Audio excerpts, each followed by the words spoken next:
This week's Intelligence is a dump stat. A knight has a night to forget. The Tarrasque hunter claims more fictional accolades. Peredur wants to blame the kids these days for what old guys did back then.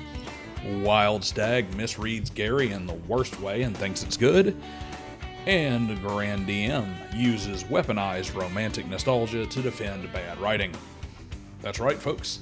It's time to get your BC headache powder ready for a trip down moronic lane here on Driving and Dragons. I'm your host, Daniel, and I'd like to ask you a question. Read any good books lately? Well, the answer should be yes, because Corvid Codex Volume 1 has been out for weeks, and we are now halfway to the debut of Volume 2, right there on Lulu. Paperback, ebook, even audiobook if you buy a copy and read it out loud. What are you waiting for? Click the link above or in the description and grab your copy today. Also, if you are feeling froggy, remember that my Patreon and channel memberships are both available. Members get every video that isn't Intelligence as a Dump Stat early. My 8 books you need to add to Appendix N video from last Friday, members got it on Monday. Other than that, the Super Chat button is there and are ready to rock, and the like, share, and hype buttons help the channel tremendously in the first 24 hours, so hammer away. That's enough of that. Let's see who rolled a 3 on their 4th stat down the line. We will open with a very emotional, irrational, and generally unlikable fellow by the name of the Knight 9910 over on X. Want to know how bad this clown is? He had to create a separate account to talk to people because he felt his unlikable presence detracted from his second grade coloring book projects that he tries to sell off on Etsy as artwork. Exhibit A for the kind of professional artist crying about AI putting them out of business. Trash anime, the quality you find in a 6-year-old girl's notebook a week after she discovers Sailor Moon. But I'm not here to rip on his coloring books. I'm here to rip on his complete meltdown over paid GMs. He came in and tried to claim he was paraphrasing what yours truly had said by replacing what was in my post with completely idiotic and unrelated straw men. More or less stating that I was a paid GM and calling everyone who refused to pay me trash when, A, I'm not a paid for hire GM, and B, I simply put forth the idea that the people who cry about paid GMs are largely assholes who were so unlikable that they were quickly running out of tables that would let them play for free. And then in here rides Knight, being the very unlikable asshole who frequently gets left out of the group scheduling chat accidentally by every gaming group he joins, by session 3 or so. But wait, it gets better. When he gets called on it, he has a full-blown meltdown before running for the block button. Even better, he got called out by the red caps, and before rage blocking him, told him that he was a sock puppet account I was using to harass him. Talk about a complete lack of any kind of self-awareness at all. The dude who openly admits he's on a sock puppet account thinks that I created a separate account 3 years before I got on X and filled it with posts that vary wildly from my own views on numerous topics just so I could come after him on his account that didn't even exist when the Red Caps joined X. Right. This, friends, is what the modern player base has to offer. How do the kids say it these days? Gatekeeping is good.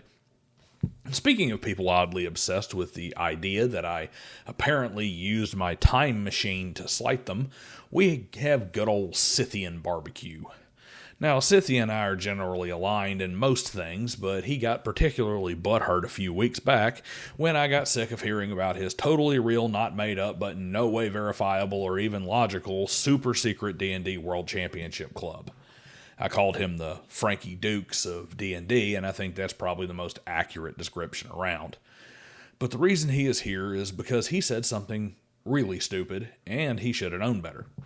A Scythian has followed this channel for one degree or another for quite a while. He's been on this series more than once, and he has been in the comments or X replies of these videos on and off for some time. So when he comes out and states that I was copying something he said without crediting him, I kind of had to chuckle a bit. He said that we all need to recognize that Gary Gygax was so obsessed with using high English that he was using $10 words with only $8 in his bank back in February. And I, of course, mentioned in the show a few weeks ago that Gary used $10 words to make himself feel superior rather than focusing on writing a decent rulebook. So old Scythy asked, where have I heard that before?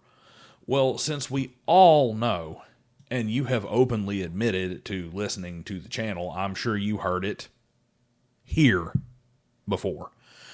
Because any longtime viewer of mine has heard me level that criticism of the AD&D rulebooks dozens of times across at least a half dozen channels here on the old YouTubes. Hell, just for you, pal, here's me talking about Gary's $10 words in a post from 2024. I'll say this, though. I have a tremendous amount of space living rent-free in these guys' heads. I mean, it's like open concept up here in these brain pans. Peredur, the last knight of Chessettes, made his debut here this week. It's always fun when an old man yelling at clouds and making the kind of claims that come from thinking history started last week. Peredur was talking about modern fantasy and why it's bad. And while I agree that modern fantasy is basically kindling, he is certainly acting like both this problem and its cause are far newer than they are. He said, only fools think modern D&D is bad because it was influenced by D&D. Okay, we're off to a good start. That's accurate. Hell, there's a lot of good fantasy based on D&D. Modern fantasy is bad because it's influenced by Critical Role. What? What the hell is this nonsense take? The most glaring examples of popular trash fantasy far predate Critical Role. Hell, Critical Role debuted in 2015. Harry Potter came out in 1997. A Song of Ice and Fire is from 96. Throne of Glass came out in 2012, and A Court of Thorn and Roses ushered in the flood of romantasy smut in early 2015, a full 6 months before Critical Role hit the airwaves. You want to know why modern fantasy sucks? Two men are largely responsible. Lester Del Rey and Michael Moorcock. That's right, Appendix N fanboys. The creator of Elric and the concept of the Eternal Champion ruined fantasy. Why?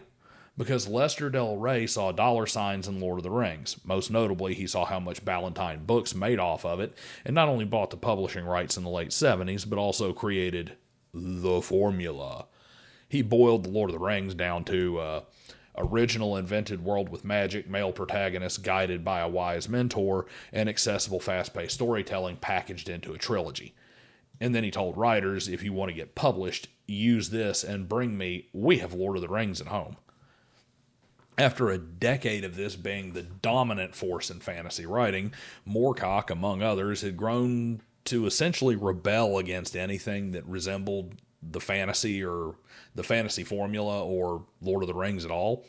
Thus, as a publisher and an editor himself in the 90s, Moorcock became the anti-Tolkien and ushered in a whole new paradigm of morally gray, grim-dark slop, and heroic fantasy stories were consigned to infantile books written for the barely literate children, like Harry Potter. So, no, it isn't Critical Role that influenced fantasy to become shit. If anything, Critical Role is just people who read garbage dark fantasy slop acting out the fantasy that was already ruined. Boy, Noble Shield is just the gift that keeps on giving. If he isn't on here getting roasted because of his, we will generously refer to it as passion, taking him off the rails into the stupid land, he's setting off other people and getting them spots on the list. His profile is like the TTRPG stupidity black hole at the center of X. If you get close to his replies, he will trap you in a stupid singularity where no matter what you say, it's going to land you here on intelligence as a dump stat. You see, Noble was busy ripping off Scythian barbecue without giving him credit by talking about Gary Gygax's ridiculous idea to write the AD&D rule books like they were a bad undergraduate term paper. And he was right, both in this case and in the one coming up. I mean, spoilers for like 5 minutes from now, I guess. He said that the more he reads the old DMG, the more he understands how people think that old school DMs were antagonistic. Because a lot of advice seems to be saying you should cheat your players out of their hard-earned gold by taxing them or having merchants rip them off. And out of context, that's exactly what it seems like it says.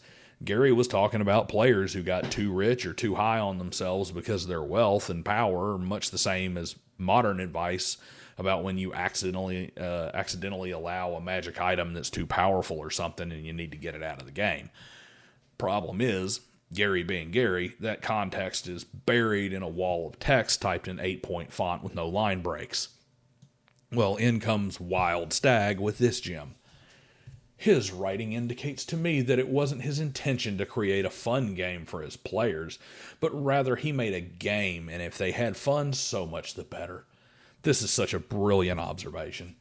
After all, fun is absolutely secondary in D&D, as evidenced by quotes from the Dungeon Master's Guide like, Advanced Dungeons & Dragons is first and foremost a game for the fun and enjoyment of those who seek to use imagination and creativity, or those who desire to create and populate imaginary worlds with larger-than-life heroes and villains who seek relaxation with a fascinating game and who generally believe games should be fun, not work, will hopefully find this system to their tastes.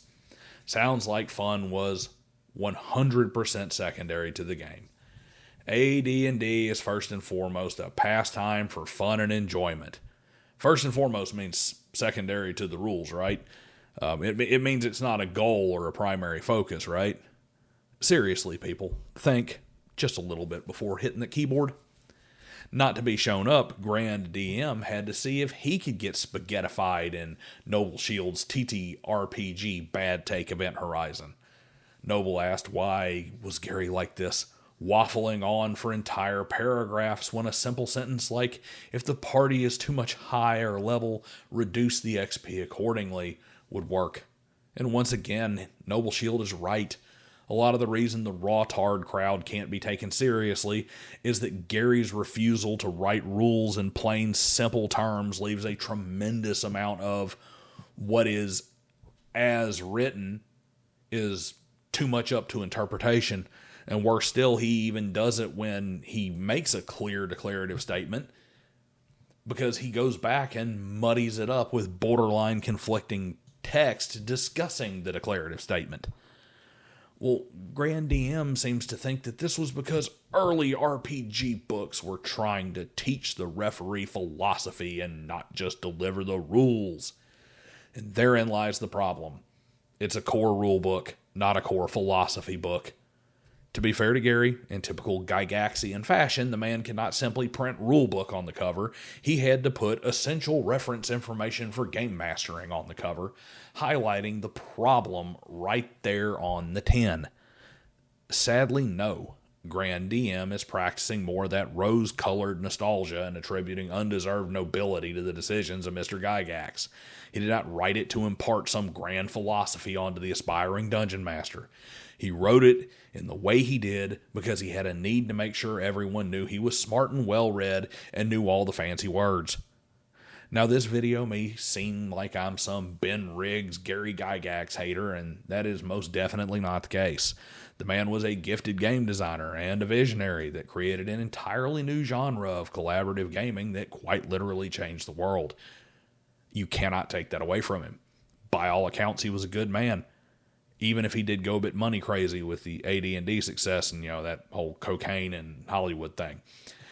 But I will die on the hill that the absolute worst sin he committed against the very hobby he created was the way he chose to use the rulebooks as a platform to bloviate and wax intellectual instead of simply writing the damned rules and adding commentary in a sidebar. So no, Grand, It wasn't some profound learning the why is more important than the what moment. It was Gary saying that, in times of profuse precipitation, the surface course may retain some portion of the aqua pure, causing a reduction or loss in the traction of radial belted tires that may cause over or understeer at typical traveling velocity, instead of simply saying when it rains the road may get slick and be dangerous if you drive fast. There's a lot that Gary should be praised and defended for. How he wrote the rule books ain't one of them. At least not as rule books. They're actually somewhat enjoyable to read simply as something to read. But anyway, that's everything for this week. See you next time.